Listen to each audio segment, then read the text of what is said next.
नमस्कार दोस्तों। इंडिया गठबंधन ने भारत के मुख्य निर्वाचन आयुक्त ज्ञानेश कुमार के खिलाफ महाभियोग लाने की पूरी तैयारी कर ली है, या यूं कहें कि पूरी तरीके से कमर कस चुके हैं। और यह स्वतंत्र भारत के इतिहास में पहली बार ऐसा होने जा रहा है कि किसी चुनाव आयुक्त या मुख्य चुनाव आयुक्त के खिलाफ दंडनात्मक कार्रवाई करने की यह तैयारी चल रही हो। हालांकि यह प्रस्ताव सदन के दोनों सदन में लाया जाता है जहां सरकार को बहुमत प्राप्त है, लेकिन संवैधानिक पद पर बैठे किसी व्यक्ति के खिलाफ प्रस्ताव आना अपने आप में एक अप्रत्याशित घटना होगी दोस्तों। पिछले कई दिनों से वोट चोरी के खिलाफ, चाहे वो लोकसभा सन 2024 का चुनाव हो, या फिर महाराष्ट्र का चुनाव हो, या फिर उत्तर प्रदेश के चुनाव हो, लगातार वोटों में धांधली के खिलाफ शिकायतें दर्ज कराई गई, शिकायतें मिल रही हैं।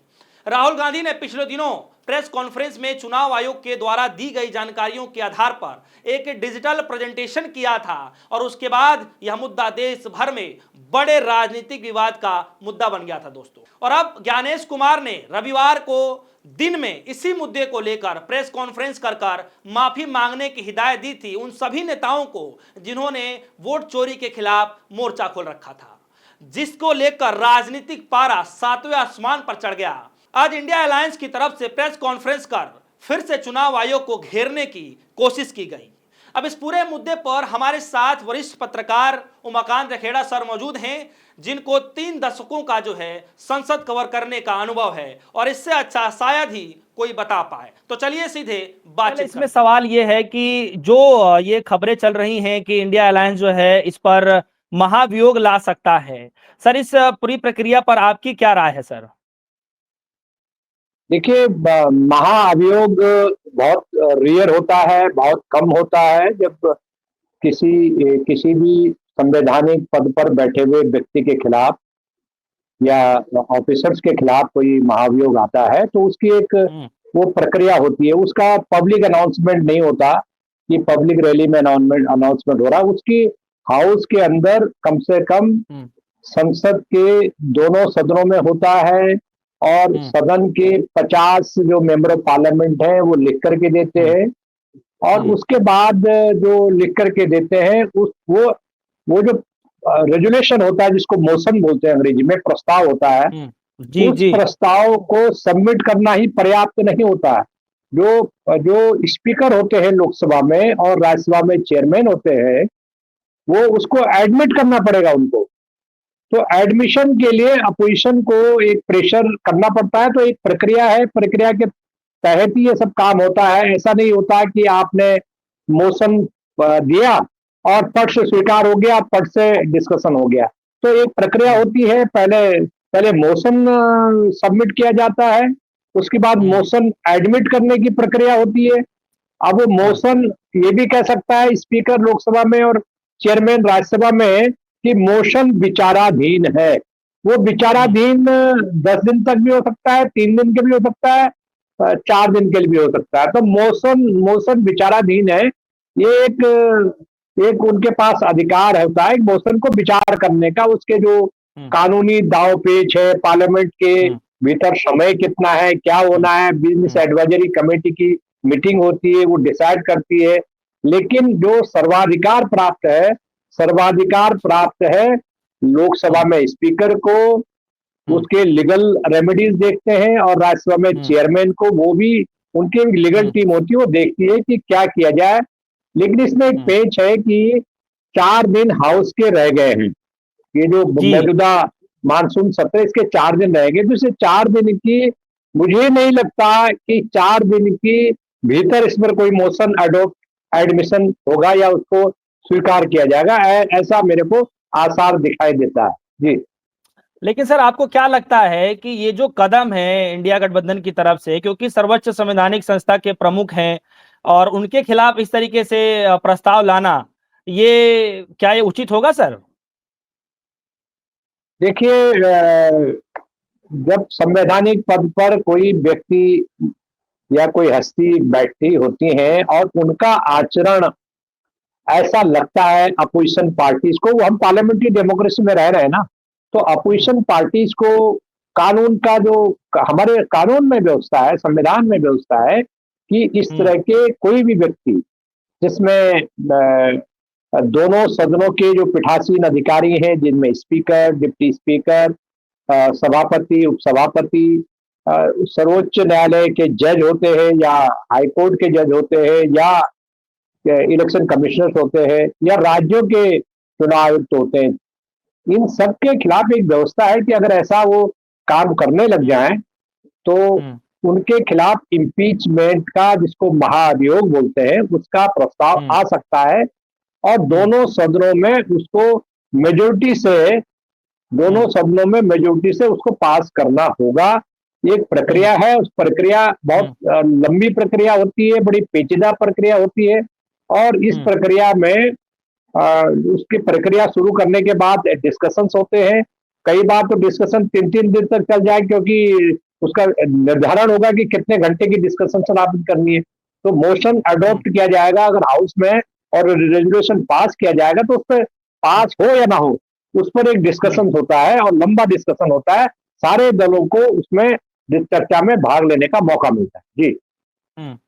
लेकिन सर, अगर ऐसे हालात बन रहे हैं और ये जो महाभियोग का जो प्रस्ताव लाने की बातचीत हो रही है, अगर ऐसा होता है तो देश की राजनीति पर और दूसरी जो संवैधानिक जो संस्थाएं हैं उसके ऊपर किस तरीके का प्रभाव आप देख पा रहे हैं कि पड़ सकता है?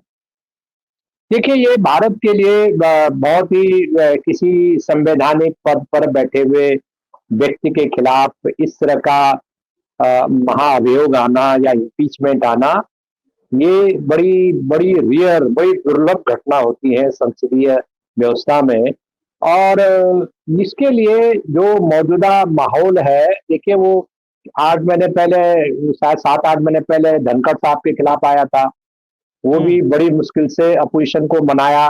वो तो मतलब एडमिशन होने वाला था उसका, बड़ा एडमिशन उन्होंने मतलब अपोजिशन ने पूरी ताकत लगा दी थी उसके, इनके खिलाफ महाभियोग लाया जाए।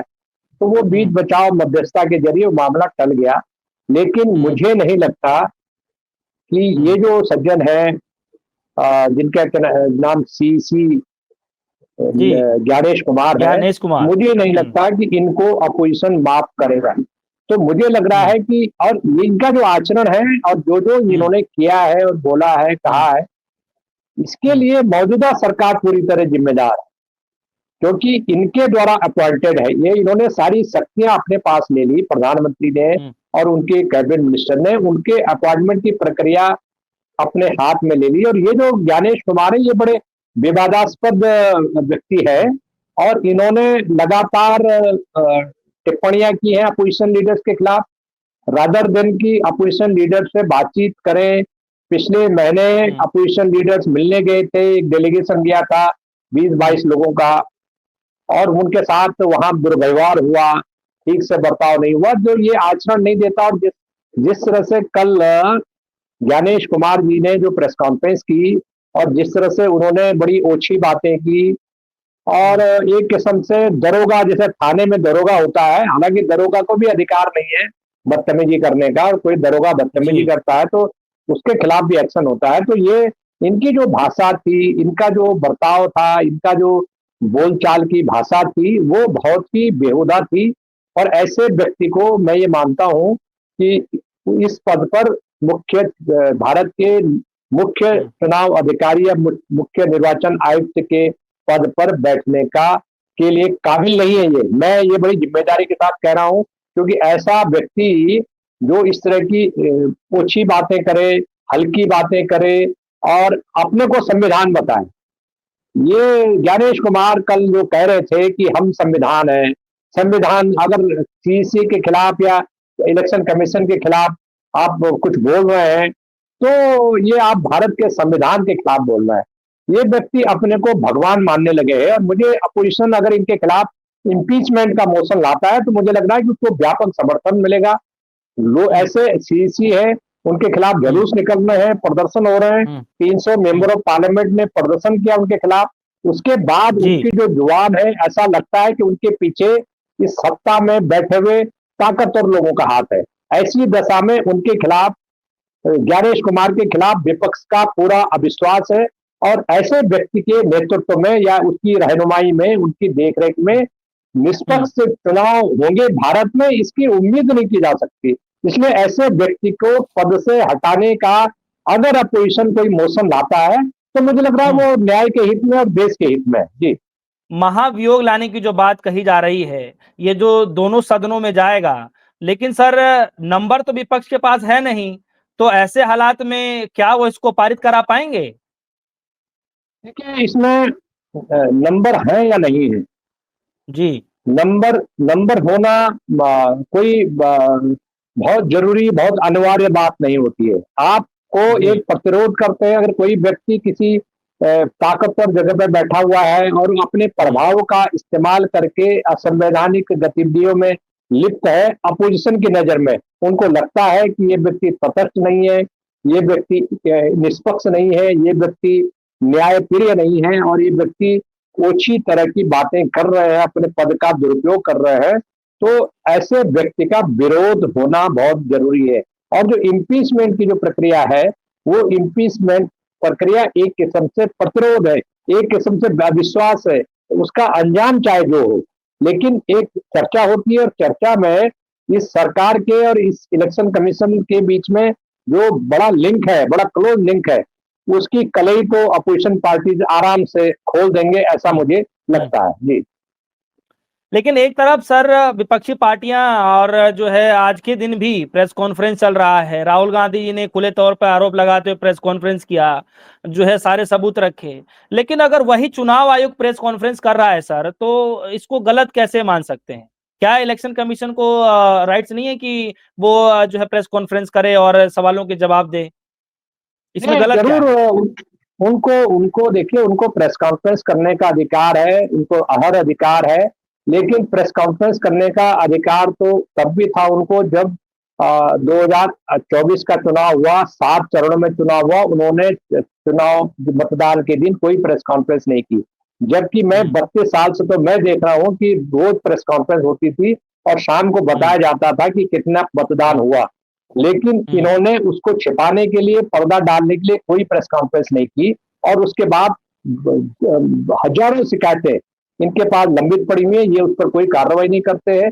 तो ये और कल जो इनका व्यवहार था, वो उस पद के गरिमा के खिलाफ था और ऐसा व्यक्ति, वो प्रेस कॉन्फ्रेंस नहीं थी, वो भारतीय जनता पार्टी का ढोल पीटा जा रहा था। भारतीय जनता पार्टी के कि जैसे संजय सिंह ने आज बोला और मनोज झा ने भी आज बोला और बाकी लोगों ने भी बोला, गौरव गोगोई ने बोला आज प्रेस कॉन्फ्रेंस में, कि ऐसा लगता है कि ज्ञानेश कुमार के हृदय में, उनके दिल के, उनके शरीर में भारतीय जनता पार्टी के प्रवक्ता की आत्मा घुसी हुई थी। मुझे लग रहा है कि इतने आरोप लगने से ही ज्ञानेश कुमार को अपना पद छोड़ देना चाहिए, क्योंकि उनकी गरिमा पूरी तरह उन्होंने खुद अपनी गरिमा गिरा दी है। और जिस तरह से वो सवालों के जवाब कल प्रेस कॉन्फ्रेंस में नहीं दे रहे थे, तो ये बहुत बचने की कोशिश कर रहे थे और बड़ी चालाकी दिखा रहे थे, जो वो पूरी तरह एक्सपोज हो गए। जी सर एक आखिरी सवाल है मेरा कि ऐसे हालात में ज्ञानेश कुमार जी के पास क्या रास्ते बचे हैं? क्योंकि जैसे सर आप बता रहे हैं कि जो मानसून जो है, मानसून जो सत्र है